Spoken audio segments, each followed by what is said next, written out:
আজ আমরা রামের সুমতি শরৎচন্দ্র চট্টোপাধ্যায়ের লেখা। তোমরা যারা আইসিএসসিতে পড়ছো অর্থাৎ আইসিএসসি বোর্ডে তোমাদের ক্লাস সিক্সের কোনো কোনো স্কুলে, প্রত্যেকটা স্কুলে নয়, কোনো কোনো স্কুলে বা বিদ্যালয়ে তোমাদের রামের সুমতি এই গল্পটি পড়ানো হয়ে থাকে। তাছাড়াও এমনি গল্পটি খুবই ভালো, তোমরা একটু চাইলে দেখেই নিতে পারো।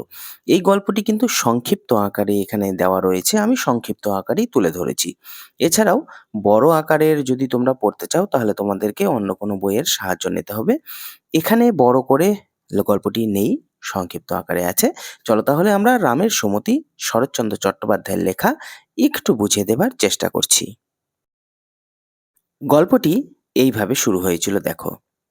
রামলালের বয়স কম ছিল, কিন্তু দুষ্টু বুদ্ধি কম ছিল না। মানে বয়স অল্প হলেও তার দুষ্টু বুদ্ধি প্রচুর ছিল। গ্রামের লোকে তাহাকে ভয় করিত। অত্যাচার যে তাহার কখন কোন দিকে গিয়া কিভাবে দেখা দিবে সে কথা কাহারও অনুমান করবার জো ছিল না। কোন দিকে কখন কাকে অত্যাচার করবে সেটা কেউ জানতো না। তাহার বইমাত্র বড় ভাই শ্যামলালকেও ঠিক শান্ত প্রকৃতির লোক বলা চলে না, কিন্তু সে লঘু। অর্থাৎ এখানে বলা হয়েছে তার যে ভাই ছিল, বইমাত্রেয় ভাই শ্যামলাল, সেও খুব একটা যে শান্ত প্রকৃতির তা নয়, কিন্তু তাদের দুজনের মধ্যে ডিফারেন্স ছিল অনেকটাই। মানে তার যে ভাই রয়েছে সে লঘু অপরাধে গুরুদণ্ড দিত না, অর্থাৎ অল্প দোষ করলে সে বেশি শাস্তি দিত না। গ্রামের জমিদারি কাছারিতে সে কাজ করিত এবং নিজের জমি জমা তদারক করিত। তাদের অবস্থা সচ্ছল ছিল, মানে যে একদম যে টাকা পয়সার দুরবস্থা ছিল সেরকম না, ভালোই ছিল। পুকুর, বাগান, ধান জমি, ২-১০ ঘর, বাগদি প্রজা ও কিছু নগদ টাকাও ছিল। শ্যামলালের পত্নী নারায়ণী যেবার প্রথম ঘর করিতে আসেন, সে আজ ১৩ বছর আগেকার কথা, অর্থাৎ ১৩ বছর আগে তাদের বিয়ে হয়েছিল। সেই বছরে রামের বিধবা জননীর মৃত্যু হয়, অর্থাৎ রামের যে মা বিধবা ছিল তার মৃত্যু হয়েছিল। মৃত্যুকালে তিনি ২.৫ বৎসরের শিশু রাম এবং এই মস্ত সংসারটা তাহার ১৩ বছরের বালিকা পুত্রবধূ নারায়ণীর হাতে তুলিয়া দিয়া যান। মানে মরার সময় তার মা নারায়ণীর হাতে সংসারের দায়িত্ব দিয়ে গিয়েছিলেন। এ বৎসর চারিদিকে অত্যন্ত জ্বর হইতেছিল, নারায়ণীও জ্বরে পড়িলেন। ৩-৪টা গ্রামের মধ্যে একমাত্র খানিকটা পাস করা, একদম যে পুরোপুরি পাস করা ডাক্তার তা নয়, খানিকটা পাস করা ডাক্তার নীলমণি সরকারের ৳১ ভিজিট ৳২ চড়ে গেল। অর্থাৎ যেহেতু সেই ছিল একমাত্র ডাক্তার, ৳১ নিত আগে, এখন ৳২ করে নেওয়া শুরু করল। এবং তাহার কুইনাইনের পুড়িয়া অ্যারারুট ও ময়দা সহযোগে সুখাদ্য হইয়া উঠিল। কুইনাইন যে ওষুধটা দিত সেখানে আর কুইনাইন থাকলো না, সেখানে অ্যারারুট আর ময়দা থাকলো। ৭ দিন কাটিয়া গেল, নারায়ণীর জ্বর ছাড়ে না। শ্যামলাল চিন্তিত হইয়া উঠিলেন। বাড়ির দাসী নিত্যকালী, বাড়ির দাসীর নাম নিত্যকালী, ডাক্তার ডাকিতে গিয়াছিল। ফিরিয়া আসিয়া বলিল, আজ তাকে ভিন গাঁয়ে যেতে হবে, সেখানে ৳৪ ভিজিট, আসতে পারবে না। অর্থাৎ ভিন গাঁয়ে যাবে, সেখানে একটু বেশি পয়সা পাবে, যার জন্য সে এখানে আসতে পারবে না। শ্যামলাল ক্রুদ্ধ হইয়া বলিলেন, আমিও না হয় ৳৪ দেব, টাকা আগে না প্রাণ আগে? যা তুই চামারটাকে ডেকে আন। চামার এই কারণেই বলা হয়েছে কারণ সে টাকার জন্য এইখানে দেখতে আসতে চায়নি। নারায়ণী ঘরের ভেতর হইতে সে কথা শুনিতে পাইয়া ক্ষীণস্বরে ডাকিয়া বলিলেন, ওগো, কেন তুমি অত ব্যস্ত হচ্ছ? ডাক্তার না হয় কালই আসবে, একদিনে আর কি ক্ষতি হবে? এটা স্ত্রী মানুষ, কোনো ঝামেলায় জড়াতে চায়নি তার স্বামীকে নিয়ে, এজন্য এই কথাটি বলেছিল। রামলাল উঠানের একধারে পেয়ারা তলায় বসিয়া পাখির খাঁচা তৈরি করছিল। উঠিয়া আসিয়া বলিল, তুই থাক নেত্য, আমি যাচ্ছি। দেবরটির সাড়া পাইয়া উদ্বেগে নারায়ণী উঠিয়া বসিয়া পড়িলেন। ওগো, রামকে মানা করো, কারণ রাম গেলেই একটু ঝামেলা হয়ে যাবে, এটা তার বৌদিও জানতো। ও রাম, মাথা খাস আমার, যাস নে, লক্ষ্মী ভাইটি আমার। ছি দাদা, ঝগড়া করতে নেই। কারণ সবাই জানে রাম যদি সেখানে যায় কিছু না কিছু ঝামেলা সে করে দিয়ে আসবে, এই কারণে রামকে সেখানে যেতে নিষেধ করা হয়েছিল। রাম কর্ণপাতও করিল না, বাহির হইয়া গেল। মানে সে কিছু কানেই নিল না, সে বের হয়ে গেল। ৫ বছরের ভ্রাতুষ্পুত্র তখনও কাঠিগুলো ধরিয়া বসিয়াছিল। কহিল, খাঁচা বুনবে না কাকা? তার ৫ বছরের ভাস্তা ছিল, সেই ভাস্তাকে বলল, মানে ভাস্তার সাথে সে খাঁচা বানাচ্ছিল, সেই কাঠিগুলো তার হাতেই ছিল। সে কাকা তো চলে গেল। বুনবো অখন বলিয়া রাম চলিয়া গেল। নারায়ণী কপালে করাঘাত করিয়া কাঁদো কাঁদো হইয়া স্বামীকে উদ্দেশ্য করিয়া বলিলেন, কেন তুমি ওকে যেতে দিলে? দেখো কি কাণ্ড বা করে আসে। শ্যামলাল ক্রুদ্ধ ও বিরক্ত হইয়াই ছিলেন, মানে সে ভাইয়ের আচরণে তো ক্রুদ্ধ হইয়াই ছিল। রাগিয়া বলিলেন, আমি কি করব? তোমার মানা শুনলো না, আমার মানা শুনবে? কারণ রাম তেমন কারো কথা শুনতো না। তখন বৌদি বলল, দেখো হাত ধরলেন না কেন? ও হতভাগার জন্য আমার এক দণ্ডও যদি বাঁচতে ইচ্ছা করে। ও নেত্য লক্ষ্মী মা আমার, দাঁড়িয়ে থাকিস নে, ভোলাকে পাঠিয়ে দেখে বুঝিয়ে সুঝিয়ে ফিরিয়ে আনুক। সে হয়তো এখনো গরু নিয়ে মাঠে যায়নি, অর্থাৎ সে নেত্যকালীকে বলছিল যে ভোলাকে পাঠিয়ে দিয়ে যাতে রামকে যদি আটকানো যায়। নেত্যকালী ভোলার সন্ধানে গেল, অর্থাৎ নেত্যকালীকে বলছে, নেত্যকালী খুঁজতে বেরোয় গেল। রাম নীলমণি ডাক্তারের বাটিতে আসিয়া উপস্থিত হইল। ডাক্তার তখন ডিসপেন্সারিতে, ডাক্তার বাড়িতেই ছিল, অর্থাৎ একটা ভাঙা আলমারির সামনে একটা ভাঙা টেবিলে বসিয়া নিক্তি হাতে ঔষধ ওজন করিতেছিলেন, ওই যে পুড়িয়া বানাচ্ছিল। 4-5 জন রোগী হাঁ করিয়া তাহাই দেখতেছিল। ডাক্তার আর চোখে চাহিয়া নিজের কাজে মন দিল। রাম মিনিট খানিক চুপ করিয়া থাকিয়া বলিল, বৌদির জ্বর সারছে না কেন? ডাক্তার নিশ্চিন্তে চক্ষু নিবন্ধ রাখিয়া বলল, আমি কি করব? ওষুধ দিচ্ছি। ছাই দিচ্ছ? পচা ময়দার গুঁড়োতে অসুখ ভালো হয়? রাম কিন্তু ধরে নিয়েছিল যে সেখানে ময়দা ছিল। কথা শুনিয়া নীলমণির ওজন নিক্তি সব তুলিয়া চোখ রাঙা করিয়া বাক্যশূন্য হইয়া চাহিয়া রহিলেন। এত বড় শক্ত কথা মুখে আনিবার স্পর্ধা যে সংসারের কোনো মানুষের থাকতে পারে তাহা তিনি জানতেন না, মানে সোজাসুজি সত্য কথা যে কেউ বলতে পারে সেটা তিনি বুঝতে পারেননি। ক্ষণেক পরে গর্জিয়া উঠিলেন, পচা ময়দার গুঁড়ো? তবে নিতে আসিস কেন রে? তোর দাদা পায়ে ধরে ডাকতে পাঠায় কেন রে? রাম বলিল, এদিকে আর ডাক্তার নেই তাই ডাকতে পাঠায়, থাকলে পাঠাতো না। লোকগুলো স্তম্ভিত হইয়া শুনিতেছিল। তাহাদিগের পানে চাহিয়া দেখিয়া সে পুনর্বার বলিল, তুমি ছোট জাত, বামুনের মার মর্যাদা জানো না, তাই বলে ফেললে। পায়ে ধরে ডাকতে পাঠায়। দাদা কারো পায়ে ধরে না, মানে সে জানে যে দাদা পায়ে ধরে ডাকতে পাঠায় না।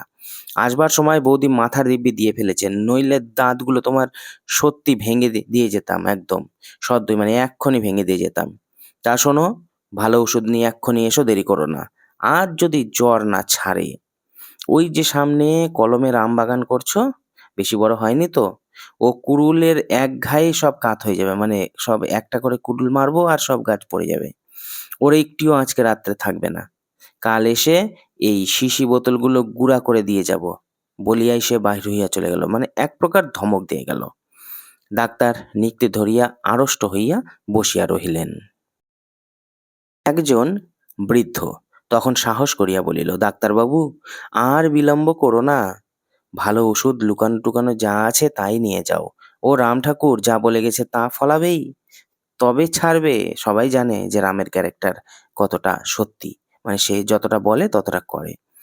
ডাক্তার নিক্তি রাখিয়া বলিলেন, আমি থানার দারোগার কাছে যাব, তোমরা সব সাক্ষী। যে বৃদ্ধ পরামর্শ দিচ্ছিল সে বলে, সাক্ষী? সাক্ষী কে দেবে বাবু? তোমার তো কুইনাইন খেয়ে কান ভো ভো করতেছে। রাম ঠাকুর কি যে বলে গেল তা তো শুনতেও পেলাম না। আর দারোগা কি করবে বাবু? ও দেবতাটি দেখতে ছোট, কিন্তু ওনার বাগদি ছোকরার দলটি ছোট নয়। মানে রাম দেখতে ছোট হতে পারে, কিন্তু ওর যে দলবল আছে সেগুলা কিন্তু ছোট না। ঘরে আগুন দিয়ে পুড়িয়ে মারলে থানার লোক দেখতে আসবে না। দারোগা বাবু এক আঁটি খড় দিয়ে বরং উপকারই করবে। ওসব আমরা পারবো না, ওনাকে সবাই ডরাই। তার চেয়ে যা বলে গেছে তাই করো গে। একবার হাতটা দেখো দেখি আপনি, আজ দুখানা রুটি টুটি খাবো নাকি। তারপরে ও নিজের এখানে চিকিৎসা করাতে এসেও সে, রাম যখন তাকে ধমক দিয়ে গেল, সে বলল যে না, ও এটা করেও দিতে পারে, তুমি কিন্তু তাড়াতাড়ি চলে যাও। ডাক্তার অন্তরে পুড়িতেছিলেন, মানে রাগ হচ্ছিল তার। বুড়ার হাত দেখিবার প্রস্তাবে দাউ দাউ করিয়া জ্বলিয়া উঠিলেন। সাক্ষী দিবে না তোরা, দূর হয় এখান থেকে। আমি কারো হাত দেখতে পারবো না, মরে গেলেও কাউকে ওষুধ দেবো না, দেখি তোদের কি গতি হয়। বৃদ্ধ লাঠিটি হাতে লইয়া উঠিয়া পড়িলেন। দোষ কারো নয় ডাক্তারবাবু, উনি বড় শয়তান। ঠাকুরকে খবরটা একবার দিয়েও যেতে হবে, না হলে হয়তোবা মনে করবে থানায় যাবার মতলব আমরাই দিয়েছি, মানে তখন ভাবতে পারে যে আমরাই হয়তো ডাক্তারকে থানায় যেতে বলেছি, কারণ ওরা এখন ছিল বৃদ্ধ গোলা। এবার রাম যদি জানতে পারে তাহলে ব্যাপারটা আরো গোলমাল হয়ে যাবে। বিঘে ঠাক বেগুন চারা লাগিয়েছি, বেশ ডাগর ডাগর হয়েছে। হয়তো আজ রাত্রির এই সমস্ত উপরে রেখে যাবে রাম। এটা সে ভয় পায়। বাগদি ছোড়াগুলো তো রাত্তিরে ঘুমায় না। বাবু, থানায় না হয় আরেকদিন যেও। আজ এক শিশি ওষুধ নিয়ে গিয়ে উনাকে ঠান্ডা করে এসো। বৃদ্ধ তো চলে গেল এসব বলে। আর যারা ছিল তাহারাও সরিয়া পড়তে লাগলো। নীলমণি দীর্ঘ নিঃশ্বাস ফেলিয়া মানব জীবনের শেষ অভিজ্ঞতা, সংসারের সর্বোত্তম জ্ঞানের বাক্যটি আবৃত্তি করিয়া উঠিয়া বাড়ির ভিতর গেলেন। দুনিয়ার কোনো শালার ভালো করতে নাই, অর্থাৎ আমি যে ভালো করছি কেউ ভালোর কোনো মর্ম বুঝে না, কারো ভালো করতে নেই, এটা সে মনে করলো ডাক্তার। নারায়ণী বাহিরের দিকের জানালায় চোখ রাখিয়া ছটপট করছিল। রাম বাড়ি ফিরিয়া আসিয়া ডাকিল, গোবিন্দ, খাঁচা ধরুই আয়। অর্থাৎ তারা যে শেয়ারে তার ভাস্তা কাজ করছিল সেটা আবার শুরু করলো। নারায়ণী ডাকিলেন, ও রাম, একবার এদিকে আয়। রাম কঞ্চির মধ্যে সাবধানে কাঠি পড়াইতে পড়াইতে বলিল, এখন না, কাজ করছি। নারায়ণী ধমক দিয়া বলিলেন, আয় বলছি শিগগির। রাম কাঠিগুলো নামাইয়া রাখিয়া বৌদির ঘরে গিয়া তক্তাপোষের এক ধারে পায়ের কাছে গিয়ে বসলো, মানে বৌদির কাছে গিয়ে বসলো। নারায়ণী জিজ্ঞেস করলেন, ডাক্তারের সঙ্গে তোর দেখা হলো? হ্যাঁ। কি বললি তাকে? আসতে বললাম। নারায়ণী বিশ্বাসই করলো না, শুধু আসতে বললি? আর কিছু বলিসনি? মানে সেও জানে যে রাম গেলে কিছু একটা হাঙ্গামা হবে সেখানে। রাম চুপ করিয়া রহিল। নারায়ণী বলিলেন, বল না, কি বলেছিস তাকে? বলবো না। নিত্যকালী ঘরে ঢুকিয়া সংবাদ দিল, ডাক্তারবাবু আসছেন। নারায়ণী মোটা চাদরটা টানিয়া লইয়া পাশ ফিরিয়া শুইলেন। রাম ছুটিয়া পালাইয়া গেল। অনতিকাল পরেই ডাক্তার লইয়া শ্যামলাল ঘরে ঢুকিলেন, মানে তার দাদা ডাক্তার নিয়ে ঘরে ঢুকলো। ডাক্তার কর্তব্যকর্ম সম্পন্ন করিয়া, মানে যা যা তার কাজ সব শেষ করে পরিশেষে, মানে সবার শেষে নারায়ণীকে সম্বোধন করিয়া বলিলেন, বৌমা, জ্বর সারা না সারা কি আর ডাক্তারের হাতে? তোমার দেওয়ারটি তো আমাকে ২টি দিনের সময় দিয়েছে। মানে রাম বলছিল না ২ দিনের মধ্যে জ্বর সারিয়ে দেবে। এর মধ্যে সারে ভালো, না সারে তো আমার ঘরদোর আগুন ধরিয়ে দেবে। নারায়ণী লজ্জায় মরিয়া গিয়া বলিলেন, ওর ওই রকম কথা, আপনি কোনো ভয় করবেন না। ডাক্তার বলিলেন, লোকে বলে ওর একটা দল আছে, তাদের যে কথা সেই কাজ। তাতে বড় শঙ্কা হয় মা, মানে ভয় লাগে। আমরা ওষুধ দিতে পারি, প্রাণ নিতে পারি না। নারায়ণী চুপ করে কহিলেন। শ্যামলাল রুষ্ট হইয়া বলিলেন, ও ছোড়া একদিন জেলে যাবে তা জানি, কিন্তু ওই সঙ্গে আমাকেও না যেতে হয়, সেটাই ভাবছি।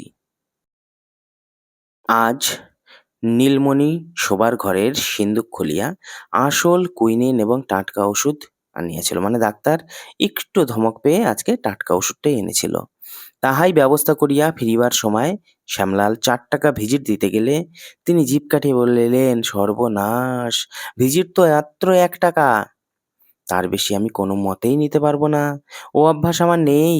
শ্যামবাবু, টাকা 2 দিনের, কিন্তু ধর্মটা যে চিরদিনের। দেখো কেমন তাহলে এখন পাল্টে গেল। 2 দিন পূর্বে এইখানেই যে 1 টাকার অধিক আদায় করিয়া লইয়াছিলেন, আজ সে কথা তিনি বিস্মিত হইলেন, মানে কিছুদিন আগে যে 2 টাকা নিয়েছিলেন সেটা ভুলে গেলেন। কিন্তু শ্যামলাল সমস্ত ব্যাপারটা বুঝিয়া লইলেন। যাহা হোক, নারায়ণী আরোগ্য হইয়া উঠিলেন, মানে তার বৌদি ভালো হয়ে গেল এবং সংসার আগের মতোই, পূর্বের মতোই, মানে আগের যেভাবে চলতো সেভাবে পূর্বের মতোই চলতে লাগলো। এটা সংক্ষিপ্ত, হ্যাঁ, এটুকুই আছে গল্পটি এখানে। আরো বড় পড়তে হলে তোমাদেরকে শরৎ রচনাবলী পড়তে হবে। এবারে একটু শরৎচন্দ্র চট্টোপাধ্যায় সম্পর্কে জেনে নেব। দেখো এখানে অনেক বড় আছে, এত বড় দরকার নেই। জন্ম 15ই সেপ্টেম্বর 1876 সাল, মৃত্যু 16ই জানুয়ারি 1938 সাল। জন্ম হয়েছিল হুগলি জেলার দেবানন্দপুর গ্রামে। বাদবাকিটা মোটামুটি একটু দেখে নেবে। তার একটি প্রথম যে গল্প, সেই প্রথম মন্দির নামে একটি ছোট গল্প, সেই মন্দির নামে ছোট গল্পটি একটি প্রতিযোগিতায় পাঠিয়েছিলেন তিনি, এবং আরো পরবর্তীতে অনেক ধরনের গল্প লিখে তিনি জনপ্রিয়তা পেয়েছিলেন। তার মধ্যে উপন্যাসও অনেক রয়েছে। তো যাই হোক, এগুলো আমরা খুব একটা বেশি দেখব না, আমরা পরের পেজের দিকে এগিয়ে যাই। এখানে দেখো তার কয়েকটি উপন্যাসের নাম: পথের দাবি, শেষ প্রশ্ন, দেবদাস, গৃহদাহ, চরিত্রহীন, দত্তা, পণ্ডিত মশাই, পরিণীতা, চন্দ্রনাথ, বামুনের মেয়ে, পল্লী সমাজ, রামের সুমতি ইত্যাদি ইত্যাদি বিভিন্ন আছে। ছোট গল্প তার প্রচুর রয়েছে: মহেশ, অভাগীর স্বর্গ, অতিথি, লালু, বিন্দুর ছেলে প্রভৃতি। এখানে কয়েকটি প্রশ্ন রয়েছে। তোমরা চাইলে প্রশ্নগুলি স্ক্রিনশট করে রেখে প্র্যাকটিস করতে পারো। আমি শুধু প্রশ্নগুলো এখানে তুলে ধরলাম। এরপরে আমরা আবার কোনো গল্প নিয়ে আলোচনা করব। আজ আমরা এটুকুই আলোচনা করলাম।